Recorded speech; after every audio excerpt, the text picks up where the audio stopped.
حضرت شیخ سعدی رحمۃ اللہ تعالی علیہ فرماتے میں نے دیکھا ایک شخص کے پیچھے پیچھے ہرن چل رہا تھا. وہ ذرا میرے قریب آیا تو میں نے اسے آگے کہا کہ یہ ہرن تو بندہ دیکھ کے بھاگ جاتا ہے، تیرے پیچھے کیسے چل رہا ہے؟ تو سعدی فرماتے ہیں وہ شخص کہنے لگا اس کا بچہ مر رہا تھا، میں نے بچایا، میں نے اس کے بچے کو پانی پلایا ہے، گھاس کھلائی ہے، تو جب سے یہ دم ہلاتا ہلاتا میرے پیچھے ہے.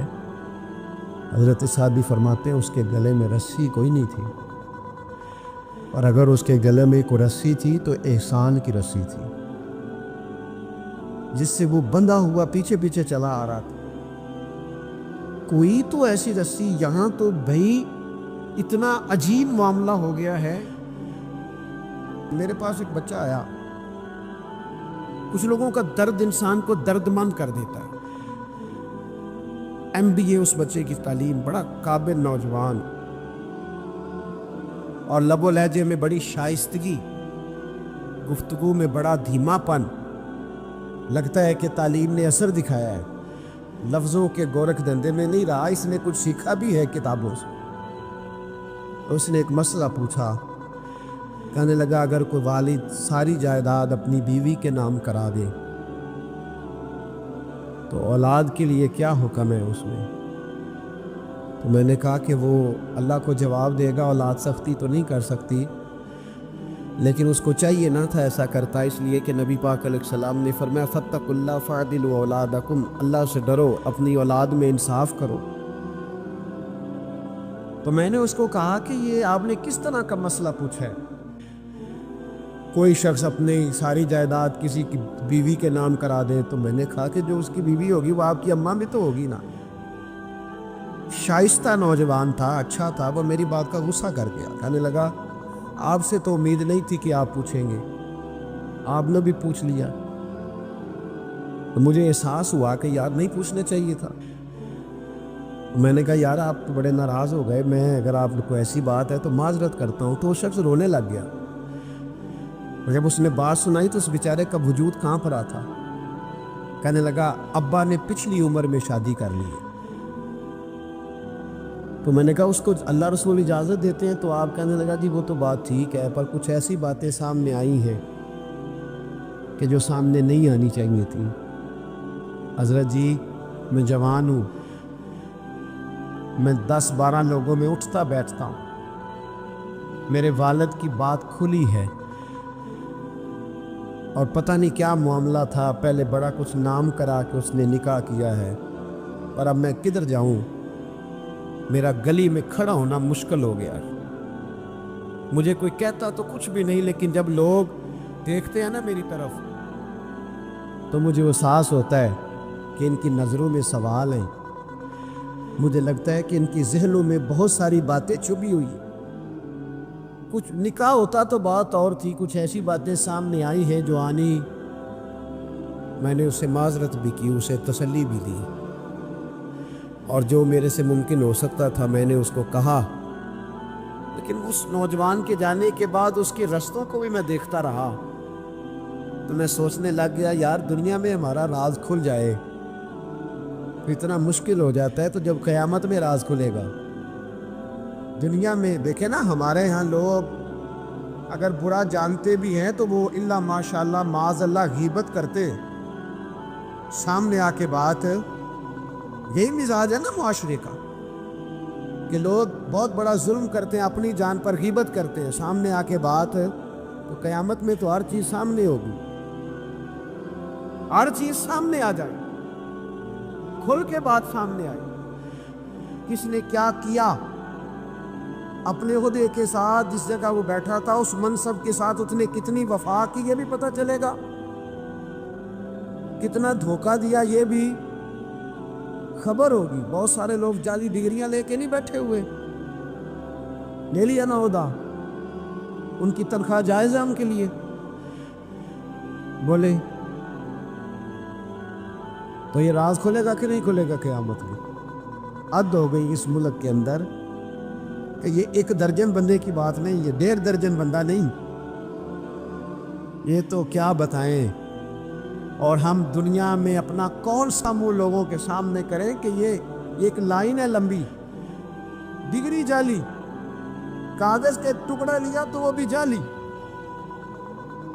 میرے عزیز یاد رکھیں اور ضرور اس پر غور کریں، یہ چیزیں جب قیامت میں کھلیں گی تو مسائل پیدا کریں، اور اللہ کہتا ہے میں کھولوں گا، میں یہ تمہاری چیزیں، جو ٹیچر، جو ڈاکٹر، جو کلرک، جو بیوروکریٹ 2 سال کی چھٹی لے کے سیر کرنے چلا جاتا ہے اور وہاں لکھ کے دے جاتا ہے کہ میں مجھے بخار چڑھا ہوا ہے، میں تو بڑا سخت بیمار ہو گیا ہوں، تو میرے اندر کا سارا نظام گڑبڑ ہو گیا، دوائی لینی ہے، ٹھیک ہے چھٹی مل گئی، قانون میں کمزوریوں کا فائدہ اٹھایا، تو جب قیامت میں راز کھلے گا کہ یہ تو سیر کرنے گیا تھا، موج کرنے گیا تھا۔ یہاں تو لوگ نوکری لے کے خوشحال ہو جاتے ہیں، کہتے ہیں جی اللہ کا بڑا فضل ہے، میں 2 گھنٹے جاتا ہوں۔ میں نے کہا فضل نہیں، یہ آزمائش ہے، یہ شرم والی بات ہے جو دلیری سے تو کہہ رہا ہے، یہ شرم حیا والی بات ہے۔ تو 8 گھنٹے کی، میں نے پہلے بھی بتایا تھا، محدث اعظم پاکستان حضرت مولانا سردار احمد صاحب رحمۃ اللہ تعالیٰ علیہ ایک استاد کو رکھنے لگے ادارے میں پڑھانے کے لیے۔ استاد کے ساتھ وظیفہ طے ہوا، سمجھ لیں کہ 10,000 روپیہ تجھے ماہانہ دیں گے، صبح 8 بجے سے لے کر 1 بجے تک تُو نے پڑھانا ہے۔ استاد نے سائن کر دیے پڑھاؤں گا، تو آپ فرمانے لگے استاد جی آپ روٹی نہیں کھائیں گے اس دوران؟ پیشاب نہیں آئے گا آپ کو؟ پانی نہیں پئیں گے؟ حضور پینا ہے، تو فرمانے نے لکھا کیوں نہیں؟ آپ نے مسلسل 1 بجے تک بیٹھنے کا لکھ دیا ہے، تو بتائیں جب آپ پیشاب کرنے جائیں گے تو وہ آپ کا کام کہاں لکھا جائے گا؟ آپ نے لکھ کے دیا ہے کہ میں اتنی ڈیوٹی کروں گا۔ آپ کو سمجھنا چاہیے تھا، کہنا چاہیے تھا کہ میں روٹی بھی کھاؤں گا، پانی بھی پیوں گا، اگر پڑھاتے تھک جاؤں گا تو تکیے پہ لیٹوں گا بھی۔ کیوں آپ نے یہ معاہدہ ایسا کیا؟ وہ شخص کہنے لگے حضور آپ میری رہنمائی فرمائیں، اور میں یہاں لکھو کہ میں مسلسل، تو کسی بندے کی پہنچ ہی نہیں ہے کہ وہ اتنا بیٹھ سکے۔ تو ہمارے ہاں جب یہ چیزیں قیامت میں کھلیں گی تو کیا بنے گا؟ آج راز کھلتا ہے تو آزمائش کھڑی ہو جاتی ہے، وضاحتیں کر کر کے لوگ تھک جاتے۔ جب قیامت میں راز کھلے گا، میں تاجر کی بات بعد میں کروں گا، میں سیاستدان کی بات بعد میں کروں گا، میں پہلے پیر صاحب کی بات کرتا ہوں، پہلے علامہ صاحب کی بات، میں اپنی ذات سے شروع کرتا ہوں۔ ایک شخص پیر بن کے بیٹھ گیا، علامہ صاحب درویش مصلح بن کے بیٹھ گیا، لوگوں نے اپنی عقیدتوں کی جبین اس کے سامنے جھکائی، لوگ کئی راتیں اس کے سامنے ہاتھ باندھ کے کھڑے رہے، اس کے لیے لوگوں نے محبت کے سارے تقاضے پورے کیے، اپنی جیب کاٹ کے اس کی خانقاہ کو چلایا، اپنی جائز کمائی اس کے ہاتھ پہ رکھ کے لوگوں نے ایک ادارہ چلانے کے لیے اسے کہا، لوگوں نے اس کی گاڑی کو چوما۔ میں لاہور میں تھا چند دن پہلے، تو گٹر کے اندر گاڑی کا ٹائر چلا گیا، تو میں نے بچے سے کہا کہ کوئی ایسی چیز منگائی جائے، کوئی لکڑی ایسی ہو جائے جو پیچھے رکھی جائے تو گاڑی کو پیچھے موڑیں گے۔ آپ یقین کریں 5-6 لوگ دوڑے آئے، انہوں نے کہا ہم اٹھاتے ہیں، آپ گاڑی پیچھے کریں۔ تو میں نے کہا کپڑے بھر جائے، کہنے لگے حضرت صاحب چھوڑیں، کپڑے بدل بھی جائیں گے، ہمیں اللہ نے موقع دیا۔ تو ان لوگوں کے منہ تک وہ پانی جا رہا تھا، لیکن وہ گاڑی اٹھا رہے تھے، تو ہم لوگوں نے حساب نہیں دینا ان عقیدتوں کا، ان محبتوں کا جواب نہیں دینا۔ اتنی عقیدت کو شخص کرے کہ وہ گندا پانی منہ تک لے جانا پسند کرے، یہ شخص نیک ہے تو میں نے اس کی نوکری کرنی ہے۔ تو اگر وہ شخص جھوٹا ہو، اگر وہ شخص بنا ہوا ہو، اگر وہ اپنا قد اونچا کرنے کے لیے مذہب کا نام استعمال کر رہا ہو، مذہب اس کا مشن نہ ہو، بلکہ مذہب پیسے کمانے کے لیے اس نے اختیار کیا ہو، دولت کٹھی کرنے کے لیے، تو آج تو چلو ٹھیک ہے، لوگ بیچارے عقیدتوں اور محبتوں کا خراج دیتے رہیں گے، لیکن وَحُصِّلَ مَا فِی الصُّدُورِ، جب قیامت میں پردہ کھلے گا، قیامت میں پردہ کھلے گا۔ میں نے کہا تھا کچھ جمعے پہلے، پھر بات دہراتا ہوں، ایک درویش شخص ہیں، وہ کہتے ہیں میں زندگی میں کبھی نہیں کام پا، پر ایک طوائف مجھ پہ راشا طاری کر گئی، طوائف، کہتا ہے میں نے جبہ کبہ پہنا تھا، طوائف میرے پاس سے گزر رہی تھی، تو میں نے اس کو کہا کہ بچے باز آ جا، اللہ اللہ کیا کر، چھوڑ دے۔ اس نے نقاب آگے کر لیا، کہنے لگی بابا میں تو آپ کی بات پر عمل کروں گی، پر ایک جملہ کہنے کی اجازت ہے؟ تو میں نے کہا بیٹی کہہ لو۔ کہنے لگی بابا میں تو جو نظر آ رہی ہوں نا وہی ہوں، جو نظر آتی ہے وہی کہلاتی ہوں، تو بتا تو جو کہلاتا ہے وہ جو نظر آتا ہے وہی کہلاتا ہے کہ کچھ اور بھی ہے؟ تو کہلاتا کچھ ہے اور بنا ہوا ہے کچھ اور، تو بھی دیکھ کہ تو وہی ہے جو تو کہلاتا ہے۔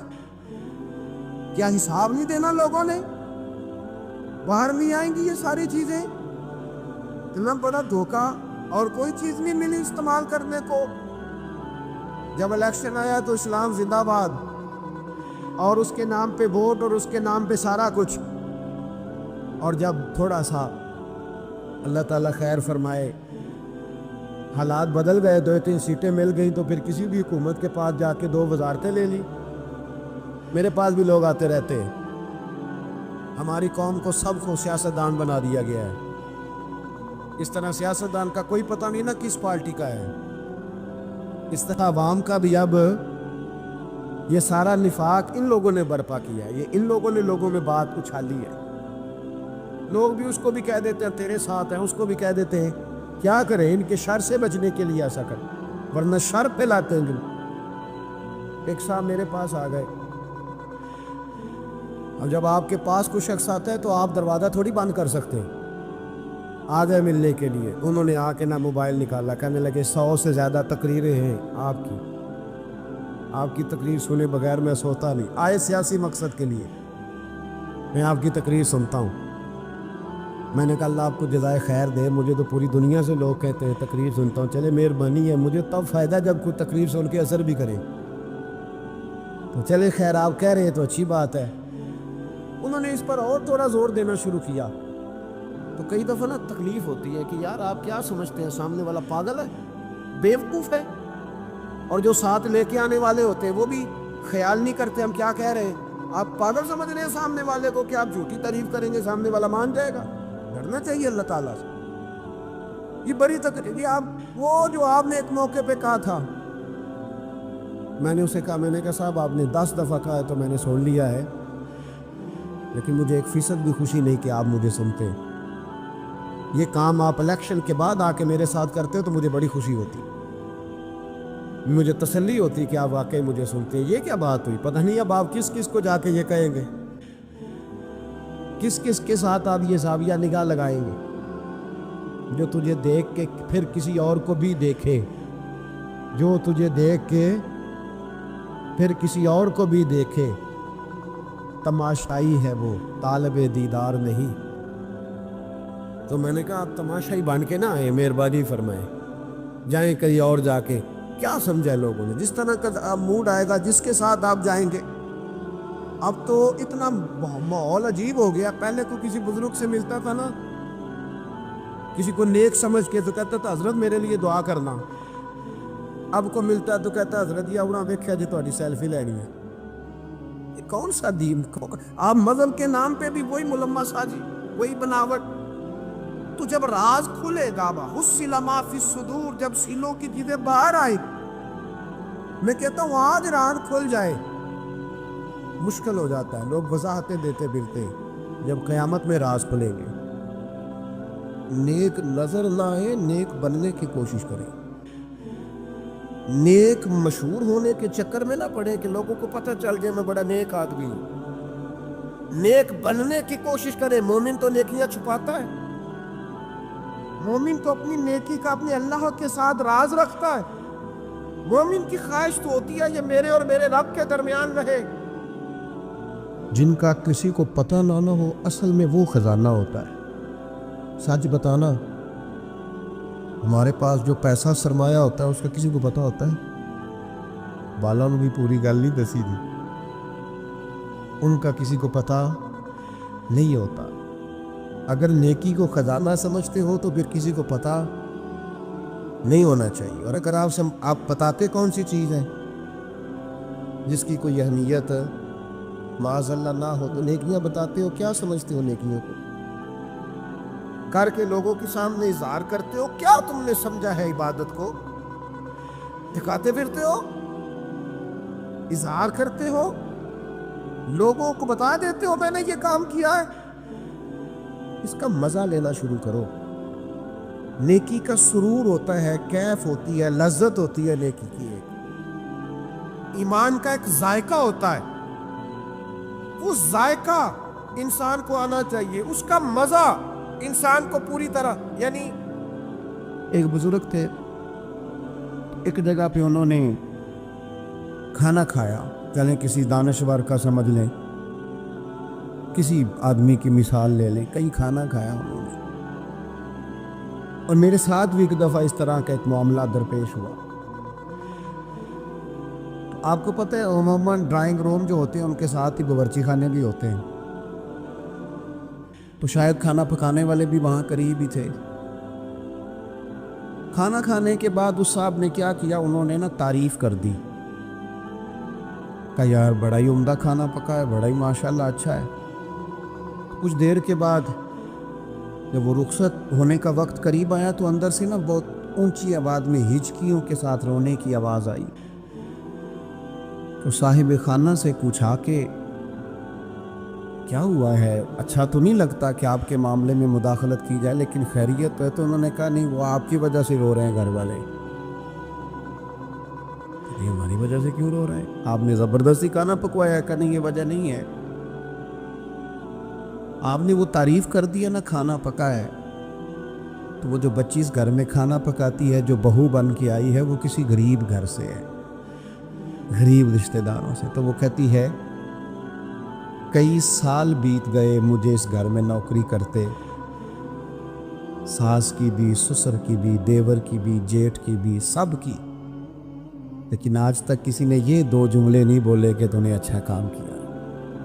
آج مجھے یہ سننے کو ملا ہے کہ تو نے اچھا کام کیا ہے. تو کچھ عجیب سی اپنائیت. یار کسی کی بیٹی ہے وہ بھی جو ہمارے گھر آئی ہے، وہ بھی کسی کی بیٹی ہے. اتنا پیار بھی کرنے کو ہم تیار نہیں ہیں کہ 2 لفظ شاباشی کے ہو جائیں. کیا بات، اس نے گرمی میں کھڑے ہو کے سب کے لیے کھانا پکایا. وہ کہتے ہیں یہ جملے اتنے 2 جملوں نہیں میری آنکھوں میں آنسو پیدا کر دیے. نہیں کرتے ہم پیار، نہیں دیتے ہم محبت، نہیں ہمارے لہجے سے ترشروئی دور ہوتی. ہر بندے کا کوئی نہ کوئی پروٹوکول ہے، کہیں نہ کہیں وہ بڑا ہو جاتا ہے، کہیں نہ کہیں اس کا اعزاز ہو جاتا ہے. ہم جب اپنا یہ مزاج بنا لیں گے ہم نے فروغ محبت کرنا ہے، ہم نے ایک دوسرے کو پیار دینا ہے، ہم نے تلخی نہیں کرنی. وہ دیکھیں ایک بندے سے گلاس ٹوٹ گیا ہے ملازم سے، تو اس کے مالک نے کہا ہے تو نے سیٹ خراب کر دیا ہے، تو دیکھ کے نہیں چلتا، تو جب بھی کرتا ہے نقصان ہی کرتا ہے. وہ بندہ پریشان ہو گیا ہے، اور پریشانی اس کی ختم نہیں ہوئی.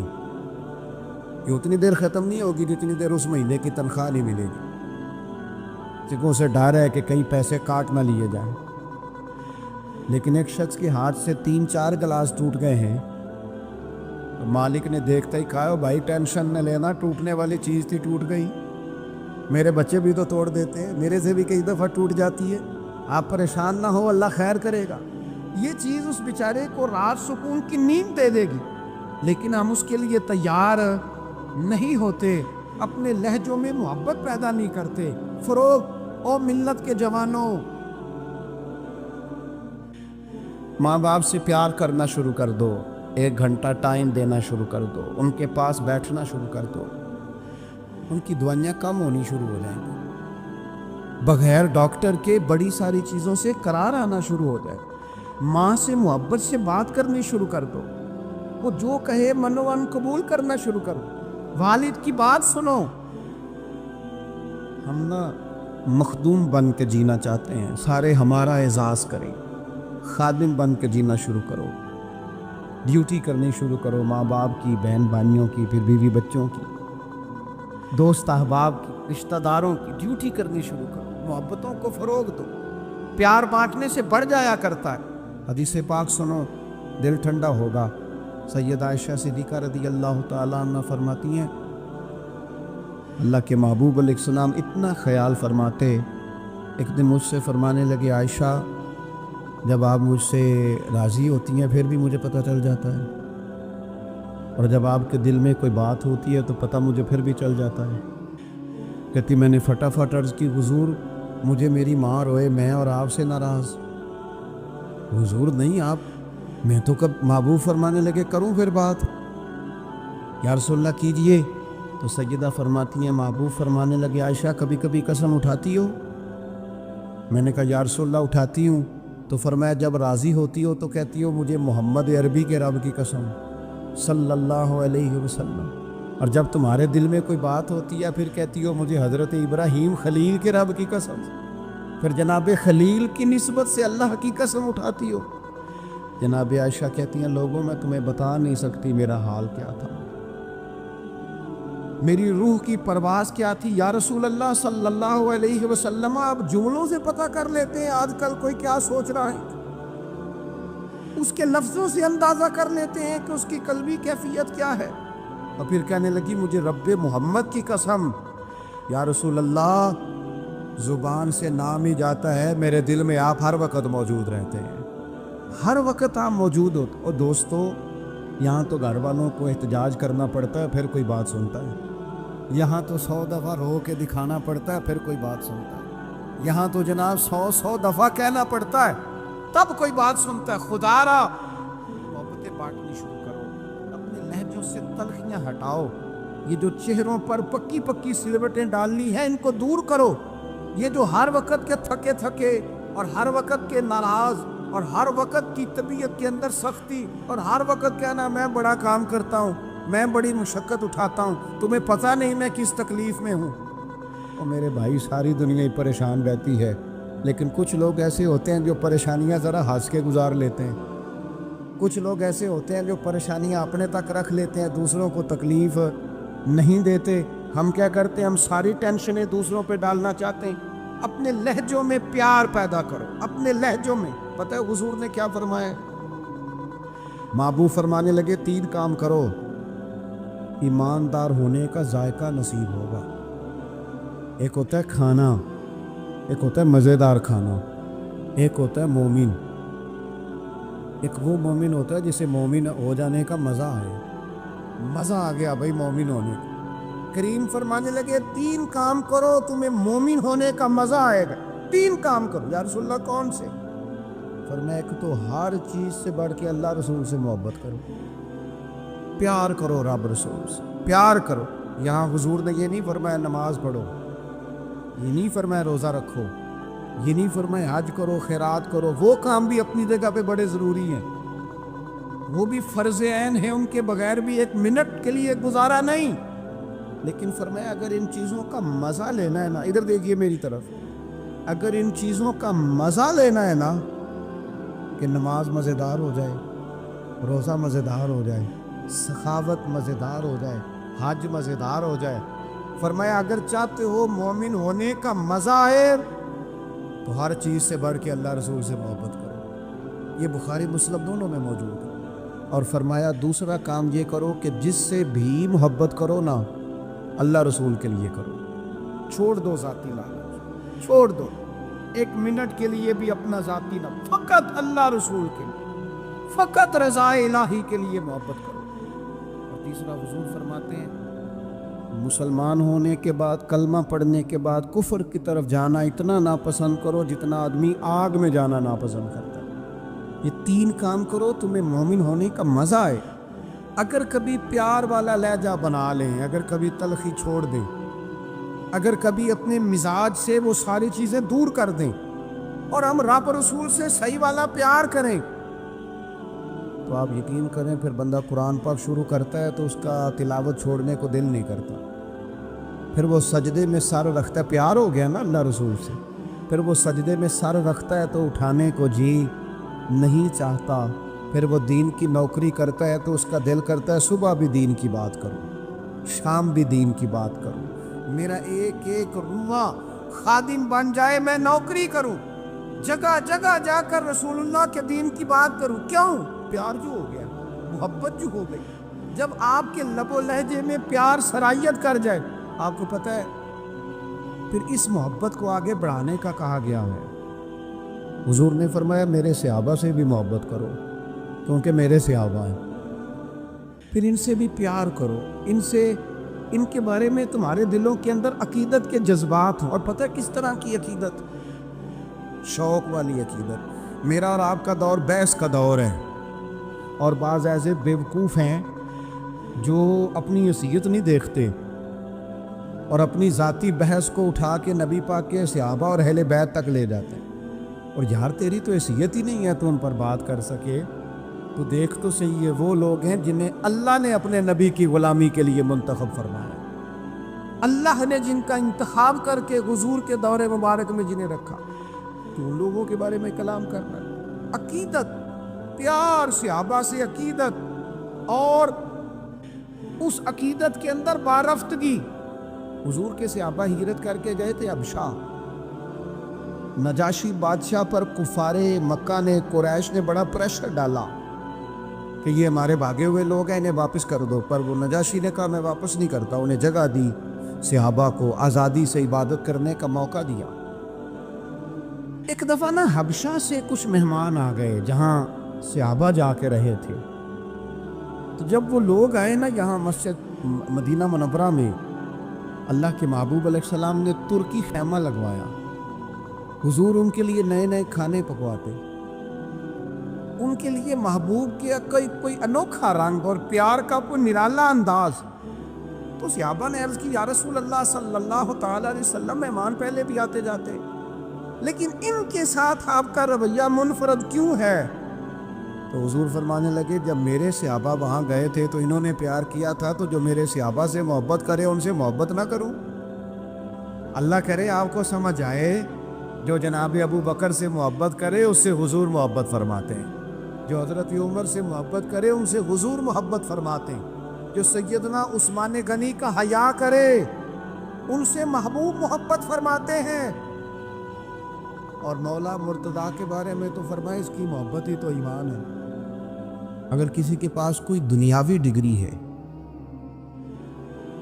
دنیاوی، میں بڑے ادب سے عرض کروں گا، میں بڑے زمانے سے کچھ نہیں تو مجھے 20 سال ہو گئے ڈاکٹروں کا چکر لگاتے، والد صاحب بیمار تھے، والدہ بیمار تھی،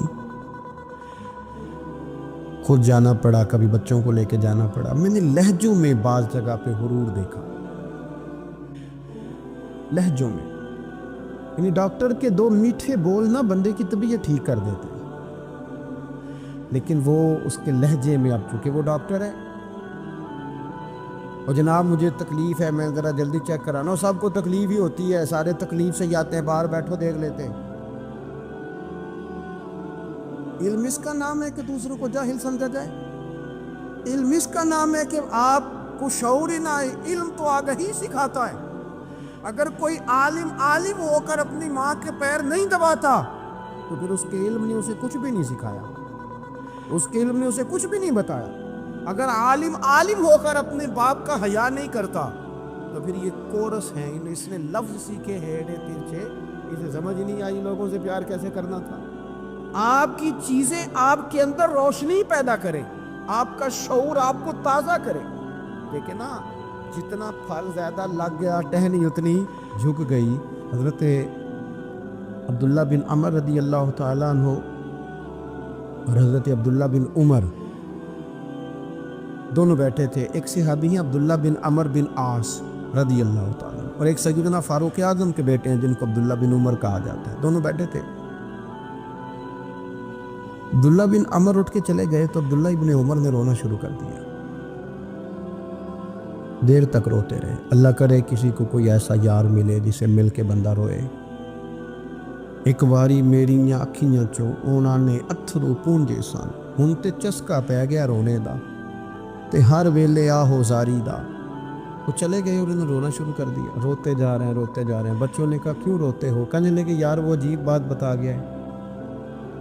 وہ کہتا میں نے حضور علیہ السلام سے خود سنا ہے کہ جس کے دل میں رائی کے دانے کے برابر تکبر ہو جنت میں نہیں جائے گا۔ روتا ہوں، انسان ہوں، کبھی کوئی بات ہو ہی جاتی ہے، کبھی کوئی پریشانی ہو ہی جاتی ہے، پھر اپنے ارد گرد والوں سے کہنے لگے دعا کرو رب عاجزی کی توفیق دے دے، اللہ بڑے بول سے بچا لے۔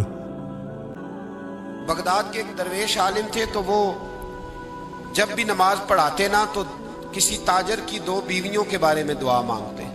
توجہ ہے میری بات پر؟ نماز پڑھاتے تو کہتے اللہ اس تاجر کی 2 بیویوں کو اپنی خاص رحمتیں عطا فرما. ایک دن لوگ ان کے گرد اکٹھے ہو گئے، کہنے لگے بابا جی بتائیں تو صحیح وہ بیویاں کون تھی جن کے لیے آپ دعا مانگتے؟ تو فرمانے لگے میرے شہر کا ایک تاجر تھا، بہت بڑا تاجر تھا، مالدار تھا پر بے اولاد تھا. اسے بغداد سے ملک شام جانا پڑتا تھا تجارت کرنے، اور کئی مہینے اسے شام کے ملک میں رہنا پڑتا تھا. اس نے اس طرح کیا کہ وہاں بھی ایک شادی کر لی. توجہ ہے نا میری بات پر؟ کیا کر لیا اس نے؟ دوسری شادی کرنا مرد کے لیے جائز ہے، تیسری کرنا بھی، چوتھی کرنا بھی بیک وقت، مگر اگر انصاف کر سکے تو. اگر چاروں میں ہم نہ آدھا مسئلہ سنتے ہیں اور آدھا ہی بیان کرتے ہیں. اگر انصاف نہ کر سکے پھر اس کے لیے 4 جائز، پھر وہ ایک ہی رکھے گا. تو عزیز دوست دوسرا نکاح کر لیا، شادی ہو گئی. اب وہ وہاں کچھ زیادہ وقت گزارنے لگا، مالدار آدمی تھا، بیوی کو مکان بھی لے کے دے دیا. اب وہ دیر سے آتا واپس، اور جب آتا بھی تو اس کے وہ والے انداز نہ ہوتے جو پہلے ہوا کرتے تھے. اب بیوی سے بڑا جاسوس بھی کوئی نہیں ہوتا، اس کو تو پہلے ہی پتہ چل جاتا ہے کہ ماجرا کیا ہے، اسے بڑی خبر ہوتی ہے. تو اس نے محسوس کر لیا کہ بدلے بدلے سے میری سرکار نظر آتے. وہ کہنے لگی اب کہ جب آتا جاتا ہے تو اس کے حالات کچھ بدلے بدلے سے ہیں، ماحول کچھ اور ہے. اس نے ایک بوڑھا آدمی جو اس کا عزیز بھی تھا اور سمجھدار بھی تھا اس کو تیار کیا. کہنے لگی اب کہ جب ملک کے شام جائے نا تو اس کا پیچھا کرنا اور خبر کرنا کہ کہاں رہتا ہے، کہاں جاتا ہے، کیا کرتا ہے. وہ بوڑھے بزرگ جو تھے وہ خاتون کے کہنے پر کچھ اس نے کرایہ بھی دیا.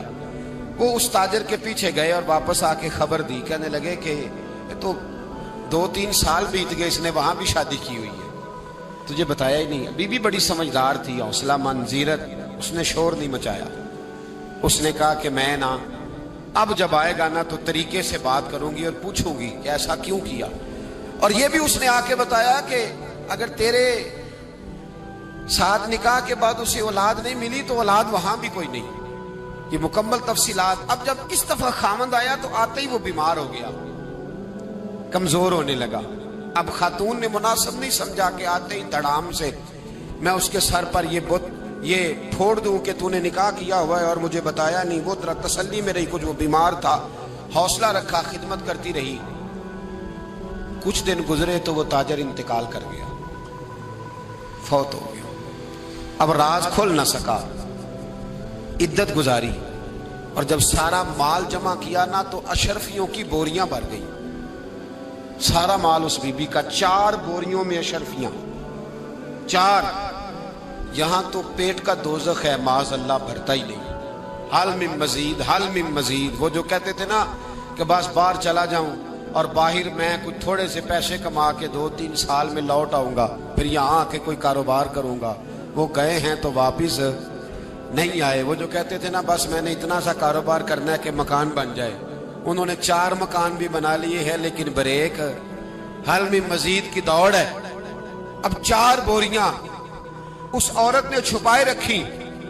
کوئی بندہ نہیں جانتا بغداد میں کہ ملک کے شام میں تاجر کی دوسری بیوی بھی ہے. جب وہ فارغ ہوئی تو اس نے اس بوڑھے جاسوس کو پھر بلایا اور 2 بوریاں اونٹ پہ رکھی، خود بھی ساتھ بیٹھی اور ملک شام گئی. اللہ اکبر. وہ بزرگ کہتے ہیں میں ایسے ہی نہیں دعا کرتا. اس کو جا کے کہنے لگی میں اکیلی وارث نہیں ہوں، آدھے کی وارث تو بھی ہے. میں اکیلی وارث نہیں، یہ تقسیم وراثت ہے، آدھی کی وارث تو بھی ہے. تو رکھ اپنے پیسے، مجھے پتہ ہے اس نے نکاح کیا تھا پر مجھے بتایا نہیں تھا، تو رکھ اپنے پیسے، میں تجھے دے رہی ہوں، آدھے تیرے ہیں آدھے میرے ہیں. اس نے نظر اٹھائی تو رو پڑی. کہنے لگی نہیں اب یہ سارے تیرے ہی ہیں. اگر تو اللہ سے ڈرتی ہے تو میں بھی رب سے ڈرتی ہوں. اگر تو مصطفیٰ کریم کا کلمہ پڑھتی ہے تو میں بھی اسی نبی کی ماننے والی ہوں. کہا بات کیا ہے، میرا کیوں ہے سارا؟ تو وہ خاتون کہنے لگی وہ 2 سال 3 سال سے میرے ساتھ نکاح تھا اور اس نے بتایا تھا مجھے کہ میری بیوی بھی ہے، اور میں غریب تھی تو میرے والدین کو بھی بتایا تھا کہ میری دوسری شادی ہے. یہ مکان اس نے مجھے لے کے دیا تھا. میرے تمام اخراجات وہ پورے کرتا تھا, نان و نفقہ کا خیال رکھتا تھا. لیکن اب کہ جب وہ آیا تو وہ بیمار تھا. اس نے مجھے بتایا کہ مجھے طبیب نے بتایا ہے کہ میں شدید بیمار ہوں, شاید بچ نہ سکوں. تو کہنے لگی وہ مجھے کئی لاکھ روپے بھی دے گیا اور جاتے دفعہ مجھے طلاق بھی دے گیا, فارغ کر گیا. کہنے لگا تو جہاں چاہے میرے بعد نکاح کر سکتی ہے. اور کہنے لگا میں چاہتا تھا پہلی بیوی کو بتا دوں, موقع نہیں بنا اور اس کا دل نہ ٹوٹے, بتا نہیں پایا. لہذا وہ مجھے ڈھیر سارے پیسے دے چکا ہے, سارا میرا حصہ مجھے پہلے سے دے چکا ہے. میری بہن اب یہ 4 بوریوں میں سے 2 میری نہیں بلکہ 4 کی 4 ہی تیری ہے, تو ہی اس کی حقدار ہے. تو بزرگ کہتے ہیں مجھے بتاؤ جن کے اندر اس قسم کے تقوی کی جھلک ہو ان کے لیے ہر نماز کے بعد دعا مانگنی چاہیے کہ نہیں مانگنی چاہیے؟ ہر نماز کے بعد. ہمارے ہاں حضرت بشر حافی رحمت اللہ علیہ سے سارا زمانہ پیار کرتا تھا. بغداد کا ایک تاجر کہتا ہے مجھے نہیں بابا اچھا لگتا تھا. ہمارا اپنا اپنا ذہن ہے نا, ہم کہتے ہیں میں نے جدھر ساری دنیا جا رہی ہے وہاں نہیں جانا. کہتے ہیں کہ وہ بابا مجھے نہیں اچھا لگتا تھا, حالانکہ سارا بغداد عزت کرتا. کیوں نہیں اچھا لگتا تھا؟ کہتے ہیں اس لیے کہ بابا نہ صرف فرض مسجد میں پڑھتا تھا, باقی نماز گھر جا کے. تو میں کہتا تھا اتنا ولی ہے تو باقی بھی مسجد میں پڑھے. کہتے ایک دن میں نے کہا جسوسی کرنی ہے اس کی, جو کہ اسلام نے منع ہے. کہتے حضرت بشر حافی رحمت اللہ علیہ نے جمعے کے فرض پڑھے, فرض پڑھ کے نکل گئے دوڑ کے. فرماتے میں پیچھے ہو گیا, میں نے کہا میں نے سنتیں چھوڑ دی ہیں پر اس کا پتہ کرنا ہے, سنت نفل بعد میں پڑھوں گا. کہتے ہیں حضرت بشر حافی جلدی سے نا کہ کباب والی دکان پہ گئے, وہاں سے کباب خریدے.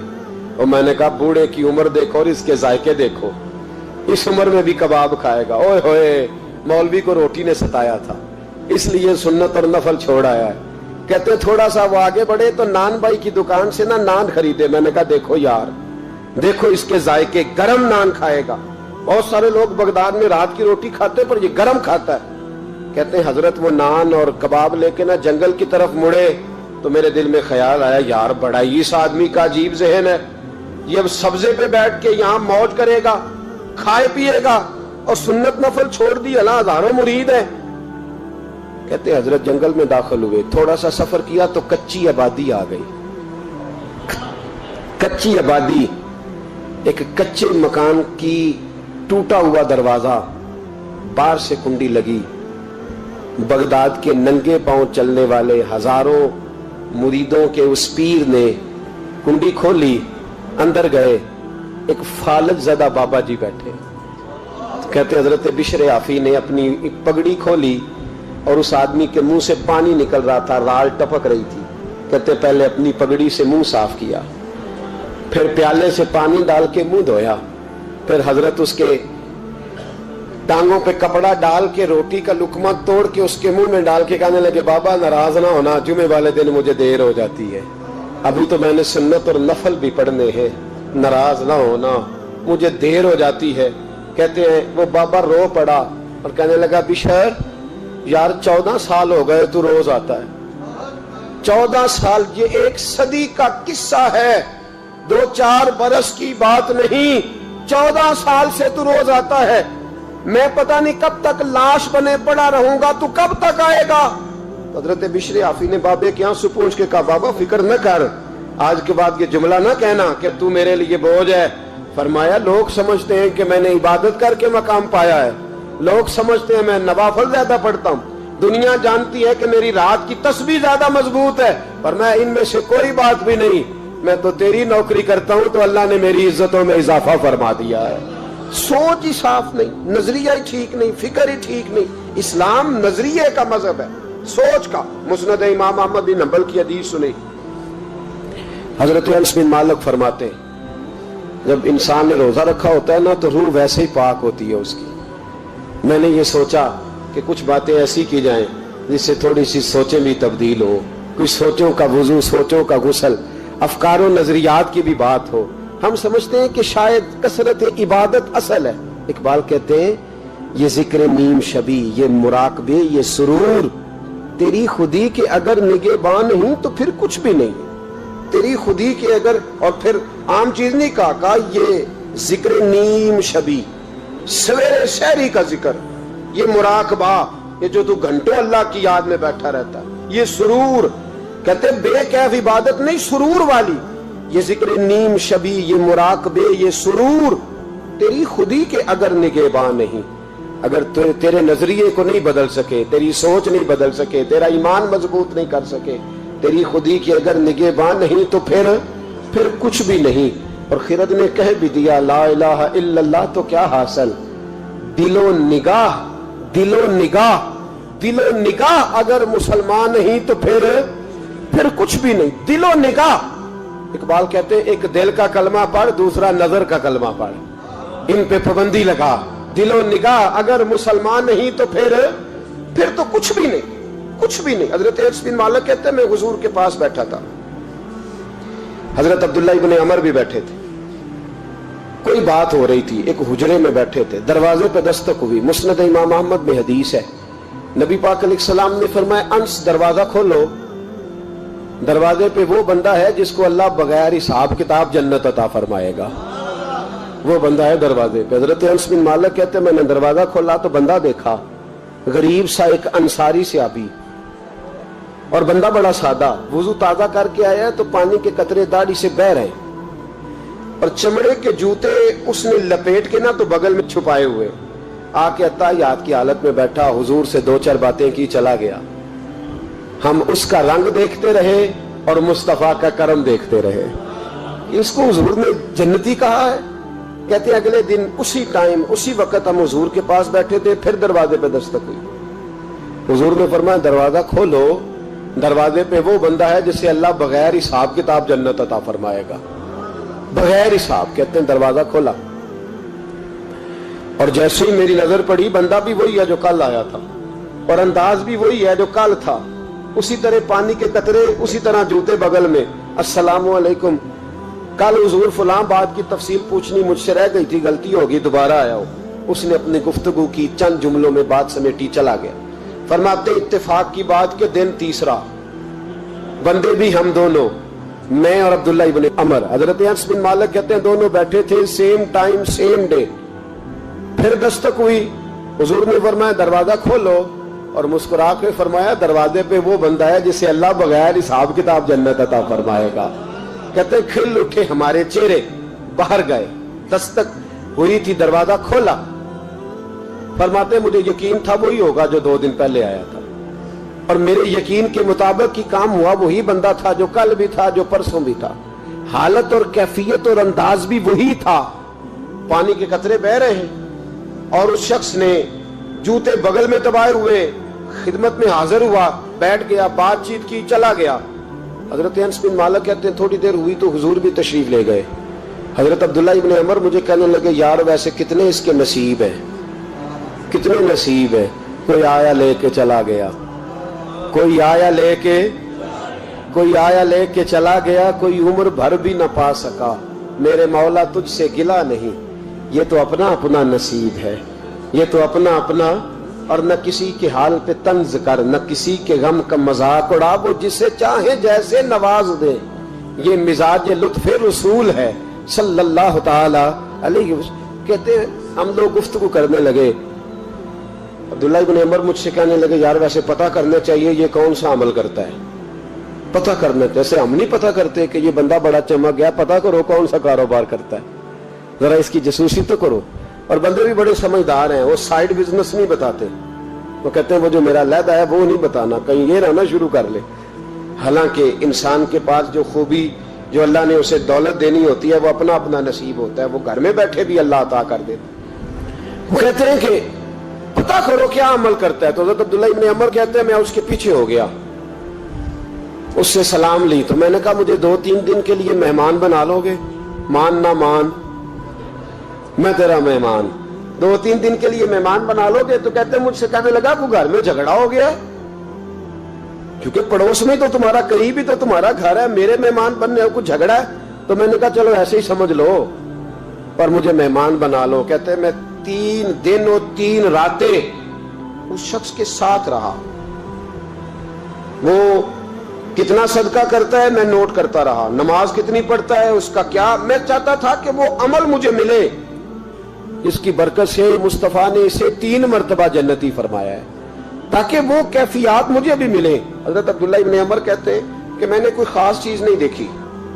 وہ عشاء پڑھتا تو فجر تک بستر پہ کروٹیں لیتا اور میں الحمدللہ اٹھ کے تہجد بھی پڑھتا, نوافل بھی پڑھتا. کہتے ہیں وہ 1 سپارہ پڑھتا, میں 3 پڑھتا.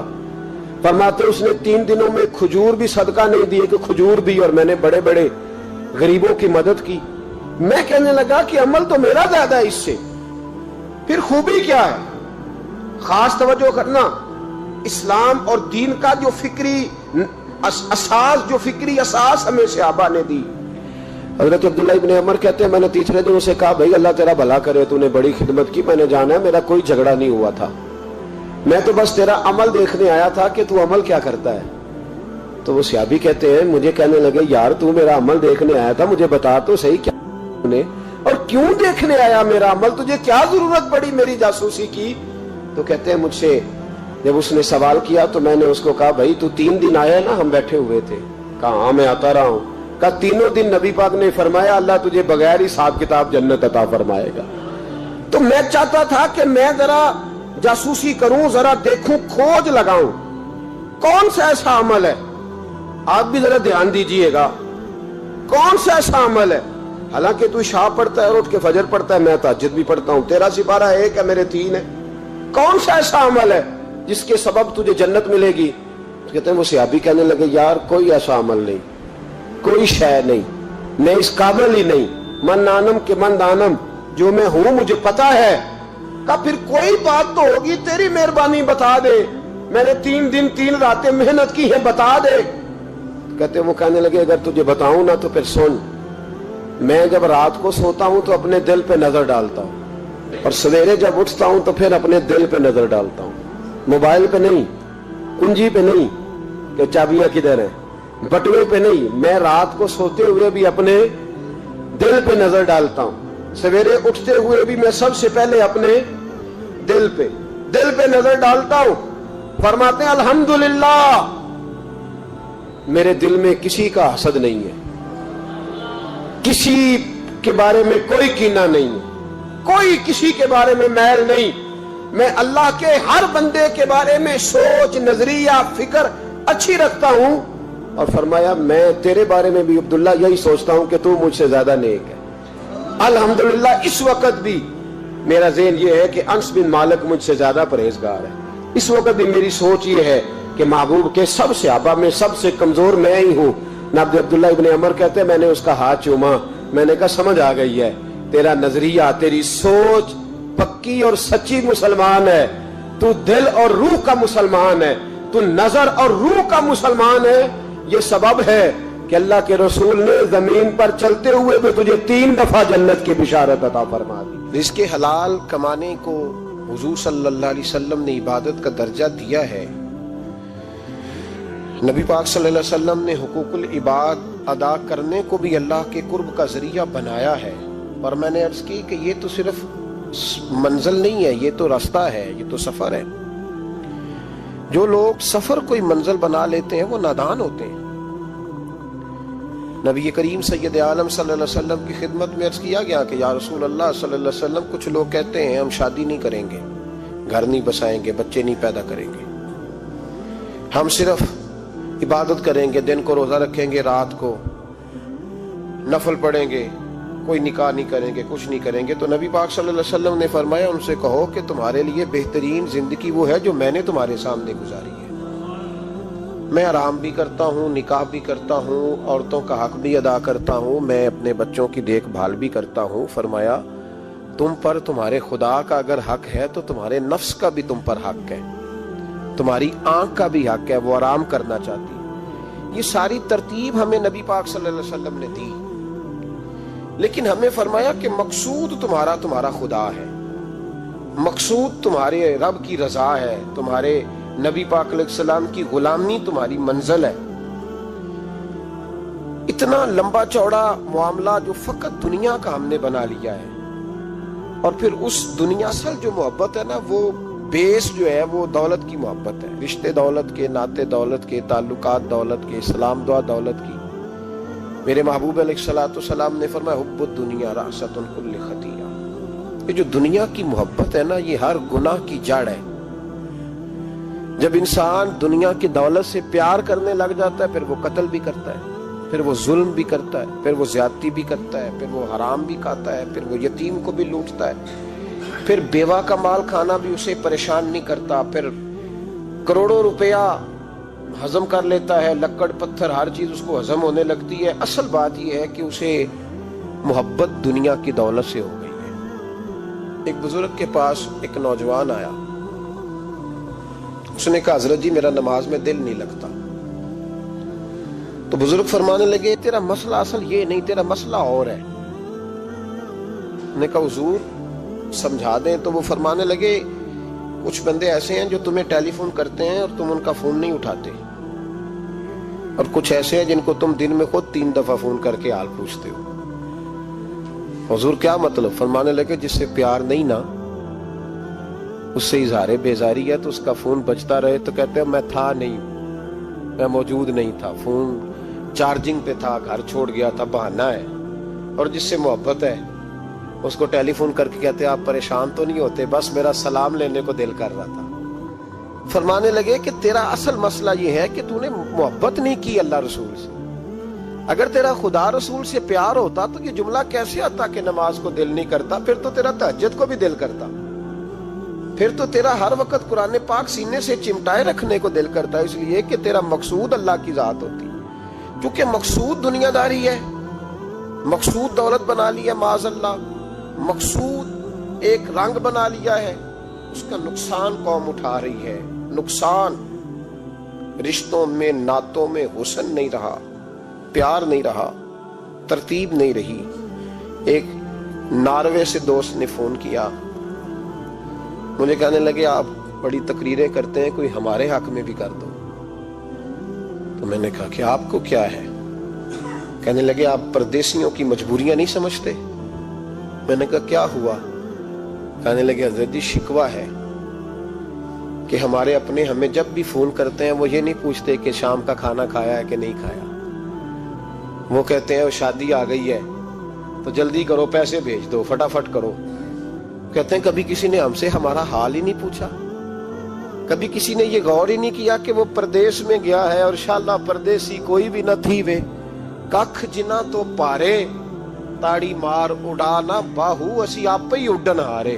تو تیار بیٹھے ہیں، حال ہی کوئی نہیں پردیس میں۔ یہاں حال یہ ہے کہ جو فون کرتا ہے، ایک بزرگ کہنے لگے کہ 22-23 سال دیے ہیں پردیس کو، تو اپنی ہی بیوی کو فون کیا ہے کہ اب نہیں ہوتا، گھٹنوں میں درد رہتا ہے، کمر کمزور ہو گئی ہے، اب میرا دل کرتا ہے کھا رہا ہوں اور میں اپنے گھر میں بیٹھ کے بچوں کے بیچ بیٹھ کے روٹی کھاؤں۔ اعصاب کمزور ہو گئے ہیں، دل کی دھڑکن تیز رہتی ہے، پتہ نہیں کب وقت آ جائے۔ تو کہتے ہیں میری بیوی جسے میرے دکھ سکھ کا ساتھی ہونا چاہیے، وہ کہتی ہے چلیں 3-4 سال اور لگا لیں پھر آ جانا۔ وہ بھائی کیا اس شخص کے ساتھ کیا تعلق ہے؟ اس کا بھائی اسے فون کرتا ہے تو کہتا ہے میں پیسے دے دوں گا، جب آؤ نا تو ایک موبائل ضرور لے آنا۔ اس کو لوگ فون کرتے ہیں، رابطہ کرتے ہیں کہ جناب وہ ایک چھوٹی سی چیز، وہ میں پیسے دے دوں گا، تو پیسے دینے ہیں تو یہاں سے کون سی چیز نہیں ملتی؟ صرف فرمائشیں، لوگوں کے ساتھ تعلق صرف جیب کا، رشتہ صرف جو ہے وہ تعلق صرف اس چیز کا کہ وہ آدمی ایک ATM مشین ہے تو فٹافٹ کارڈ ڈالو تاکہ آپ کے حصے کے پیسے نکل آئیں۔ یہ مزاج اس نے نقصان کیا ہے، دراڑیں پڑ گئی ہیں، حالات بگڑ گئے ہیں۔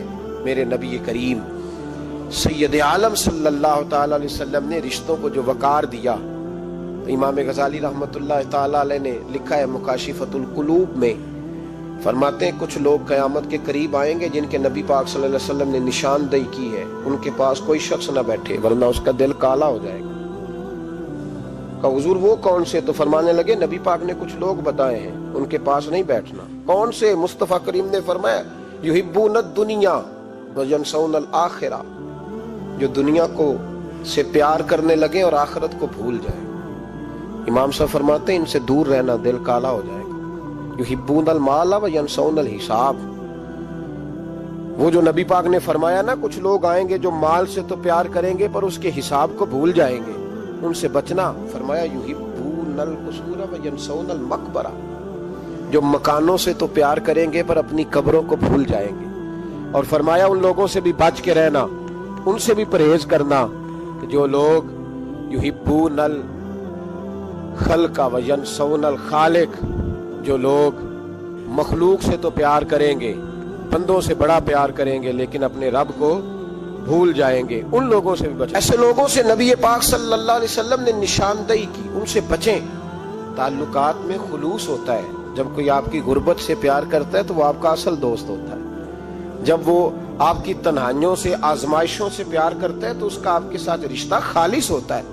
جو آدمی دولت کو دیکھ کر پیار کرے اور دولت کو دیکھ کر آپ کے ساتھ وابستگی کا اظہار کرے تو اس شخص کا پیار سیدھا سیدھا, میرے رسول پاک سید عالم صلی اللہ علیہ وسلم نے ہمیں استغنا کا حکم دیا ہے, بے نیازی کا. یہ دنیا داری میں الجھنا, دنیا کے بن کے جینا, دنیا کے ہو کے رہنا. آپ یقین کریں سارے رشتے, میں نے سعودی عرب میں پیر دیکھے, پیر مریدوں کی لسٹیں لے کے جاتے, ان کو ٹیلی فون ہوتا ہے, تمہارے پیر صاحب آ گئے, تم بھی پہنچ جاؤ, ٹھنڈی بوتلیں لے آنا آتی دفعہ. وہاں وزن اٹھایا نہیں جاتا واپسی پہ. ہمارے کئی سنگی ناراض ہو گئے, حضرت آپ آتے ہیں تو آپ بتاتے نہیں. تو میں کہتا ہوں یہاں بھی یہی کام کرنا ہے, ہم تو اپنے گناہوں کی معافی لینے آئے, تو ہم جس کام آئے ہمیں کرنے دو, کیوں الجھاتے ہو. وہاں جا کے بھی جہاں خالصتاً انسان کا رجوع اللہ کا وقت ہے, وہاں بھی وہی حالات پیدا ہو گئے, ہر طرف دنیا داری. اور یہ پیروں کی بات کرتا ہوں تو آپ بڑے مسکراتے ہیں, میں نے بڑے بڑے مفت خورے دیکھے ہیں, بڑے بڑے, اور یہ ہر طبقے میں ہوتے ہیں, ہر طبقے میں. ایک صاحب مجھے ایئرپورٹ پہ ملے, کہنے لگے جی کتنے دن رہا ہوں, ماشاءاللہ ایک دن بھی روٹی جیب سے نہیں کھائی. میں نے کہا بڑے کامیاب ہو کے آ رہے ہیں آپ, یہ تو بات باعث فخر ہے, جا کے کسی اخبار میں فوٹو چھپاؤ. کہنے لگے جی بڑے دوست, بڑے سنگی, بڑے کوئی ادھر سے کوئی چیز لے کے آ رہا ہے ادھر سے. تو میں نے کہا یہ کوئی فخر والی بات ہے, کوئی بتانے والی بات ہے؟ تو اللہ کی بڑا ہے جی. بھی مفت خوری کا مزاج اور توجہ رکھنا کہ اب اس سے مجھے کیا مل سکتا ہے, اور اگر کوئی نہیں لے کے آیا واپس گیا تو شکوہ کرنا, دیکھو چل کے آ گیا, اس کو خبر ہی نہیں کہ جاتے دفعہ چلو بندہ 6 بوتلیں لے جائے, کیا فرق پڑتا ہے. یہ کمزور ذہن ہے, یہ دنیا داری ہے, یہ نفس پرستی ہے, یہ پیسے کی غلامی ہے. میرے نبی پاک صلی اللہ علیہ وسلم نے فرمایا جو رب کے بندے ہوں گے ان کے قیامت کے دن چہرے چمک رہے ہوں گے. تو یا رسول اللہ صلی اللہ علیہ وسلم اس کے علاوہ بھی کچھ بندے ہیں. فرمایا لعن عبد الدنیا وعبد الدرہم, فرمایا کچھ دنیا کے بندے ہیں, کچھ درہم کے بندے ہیں. ترجمہ یوں کر لو, کچھ ڈالروں کے بندے ہیں. یہ حدیث مشکات میں موجود ہے. ڈالر کے, ریال کے, لاکھ کے, کروڑ کے بندے. حضور وہ کون ہے؟ فرمایا لعن عبد الدنیا وعبد الدرہم, جو دنیا کا اور دولت کا بندہ بنے وہ لعنتی ہے, ملعون ہے. یہ خدا کا بندہ رہا ہی نہیں, یہ پیسوں کا بندہ بن گیا ہے, دولت کا بندہ بن گیا ہے, اس کا معیار بدل گیا ہے. حضرت سالم بن عبداللہ بن عمر, حضرت عمر فاروق کے پوتے تھے, کعبے کا طواف کر رہے تھے. طواف مکمل ہوا, 8واں استلام کر کے مقام ابراہیم کے پاس نماز پڑھنے لگے تو خلیفہ وقت کا آ گیا, گورنر. السلام علیکم کے بعد اس نے فوراً بات چھیڑی, کہنے لگا حضور کوئی حکم ہو تو بتائیے گا. تو آپ کہنے لگے تو بڑا ہی بیوقوف ہے یار, تجھے کس نے گورنر بنایا, بڑا تو بیوقوف ہے, تجھے تو سلیقہ ہی نہیں بات کرنے کا. حضور کیا ہوا؟ فرمانے لگے خدا کے گھر میں آ کے اور کعبے کے سامنے کھڑے ہو کے میں بندوں سے سوال کروں, یہاں آ کے بھی بندوں سے مانگوں, تو بڑا ہی بیوقوف ہے. سامنے اس کا گھر ہے, سامنے اس کا گھر ہے بیت اللہ اور حجر اسود اور مقام ابراہیم اور مقام ملتزم, اور یہاں بھی میں بندوں سے مانگوں. کہتا ہے مجھے بھی کبھی کسی نے ڈانٹا نہیں تھا, میرے بھی پیروں تک پسینہ نکل گیا. تو میں مسجد الحرام سے باہر نکل کے, یوں سمجھ لیں کہ جب لوگ باب عبدالعزیز سے یا باب فہد سے باہر آ جاتے ہیں, کہتے ہیں باہر نکل کے نا میں کھڑا ہو گیا. میں نے کہا چلو فارغ ہو کے آتے ہیں تو بات کرتا ہوں. حضرت فارغ ہو کے آئے تو میں نے کہا حضور اب تو بیت اللہ سامنے نہیں, اب بھی کوئی سوال کرے. تو فرمانے لگے اچھا ضروری ہے؟ کہا حضور ضروری ہے. تو فرمانے لگے چل پہلے بتا تجھ سے دین مانگوں کہ دنیا مانگوں, بول. تو کہنے لگا حضور میرے پاس تو دنیا ہی ہے, دین تو آپ کے پاس ہے. جب یہ جواب دیا تو حضرت سالم چلنے لگے اور چلتے چلتے فرمانے لگے جا اپنا کام کر, دنیا تو میں نے اس سے کبھی نہیں مانگی جس نے دنیا بنائی ہے, میں نے اس سے نہیں کبھی مانگی, تو کیا حیثیت رکھتا ہے؟ میں نے تو اس سے بھی جب بھی مانگا ہے یا اس کا قرب مانگا ہے یا اس کے رسول کی غلامی مانگی ہے.